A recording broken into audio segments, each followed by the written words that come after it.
Season 31, Episode 6 of The Ultimate Fighter just premiered, and I'm going to give you my reaction and my recap of what went down in this episode. It wasn't actually a pretty good episode just based on what happened in there. Wasn't too much leading up to it, but obviously the push heard, or whatever you want to call it, heard around the world in the MMA community, if that's what you want to call it. That's what happened in this episode. Probably the most entertaining part of anything in this season, other than maybe the first episode where McGregor was walking around talking crap. I don't know. But I'm going to run through this episode real quick. It'll actually be quicker than you probably think, because a lot of this stuff is repetitive in the episodes of The Ultimate Fighter. Probably about 15 to 20 minutes is about the same every episode, going between guys, except for Gentleman Cried in the first episode. So I'm going to get right into the recap. First off, we have Kurt Holobaugh versus Lee Hammond. That fight's going to go down, so they kind of preview that a little bit more. They show some of the training clips, and then they go into their backstory. So that's about 15 to 20 minutes of the episode, maybe 30 minutes including ads. Show a lot of training between Lee Hammond and Conor McGregor. You can definitely tell Conor McGregor is invested in Lee Hammond in this matchup for sure. You can see he's spending a lot more time with him. Conor no-shows the weigh-ins. This is pretty much how the episode went. Training, flashbacks, or not flashbacks. Well, I guess it is flashbacks because it was previous fights, but flashbacks, families, training, and then they get to the actual weigh-ins. Conor no-shows the weigh-ins. Chandler talks about how he doesn't care about his guys. We're about the 6th episode now. And then the fight happens. Conor McGregor shows up. They do a little sparring before then. They walk out to the cage. And actually, what I took away from this fight is Lee Hammond is actually good, but he lost the fight. And it was so sad to see, because you saw the actual part of the episode leak where it all led to the push.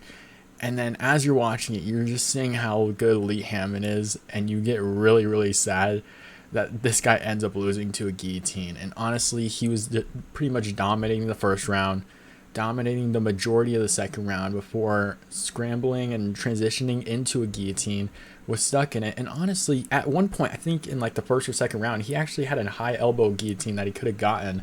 Maybe it wasn't perfect under there, you couldn't really see it, but it definitely looked like he had it, or at least was close to, if he tugged more on the upper part of his hand trying to get that guillotine, because he definitely tried for it. Holobaugh got out of it, but ended up diving into a guillotine himself in the second round, the later part of the second round. Holobaugh just kind of put something out there to finish him, and he doesn't get out of the choke. And I feel like he tapped, but it just felt like, for me, I don't know if this will sound bad or not, but it felt like he wasn't trying to get out of it. Like, he definitely tried to get out of it for sure, but it didn't feel like there was an urgency, like he really wanted it that badly. Like, it seemed like he tapped a little prematurely. I don't know, maybe it was pretty tight, but I feel like if he would have fought the hands a little bit more, I feel like he would have gotten out of it. But that's just my perspective on the thing. I could be a little bit wrong there. But after the fight, Conor McGregor falls to his knees. You can tell that one really hit him. I think they were training for like 10 years. They talked about that during the episode. They're training partners for 10 years. So it definitely hit Conor McGregor. I think that's the reason why he's been invested in this show up until then. So we don't know what Conor will look like after this fight. We'll see how invested he is in the rest of the season. But after that, he was kind of coping with Hammond. He's trying to be there for him, trying to be a good dude.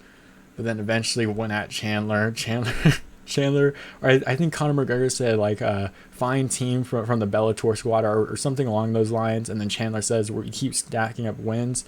And then Conor McGregor goes into his face. I believe I talked about what you could actually hear, because you could actually hear what they said in the preview, but they blurred out the words that they actually used. But I believe Conor McGregor was calling him like a Bellator hick, something along those lines. And then Chandler was dropping F-bombs, weirdly enough. I didn't think he cursed, but I just thought it was weird coming from Chandler, because he, in like interviews and stuff, he never curses, and like not even at any point. So it was kind of weird hearing it. But then Conor McGregor pushes him. They have a little separation. Conor McGregor's like pacing back and forth, like something you would see from like a dude about to kill someone. You can definitely tell he's pacing, just trying to calm himself down. After that, you see him walking out the other way. Weirdly enough, Chandler said, like, you're not there for your guys. He goes outside the cage and daps up Conor McGregor's team. And they're actually there to hit his hand also. So maybe there is some turmoil within the Conor McGregor team there, where his guys don't necessarily believe in them, because he's 0-6 now. He's 0-6 now. So I guess it would kind of make sense where they don't believe in Conor. Maybe Conor's just not there for him, and there is some truth to that, and they're just not showing it in the episodes. But it was kind of interesting there. Roosevelt Robert continues to be probably like the most entertaining person in the show. If he was in legit any of the older seasons, he would be one of the most entertaining guys on the show, or at least like combating with the other ones when the show is actually pretty entertaining.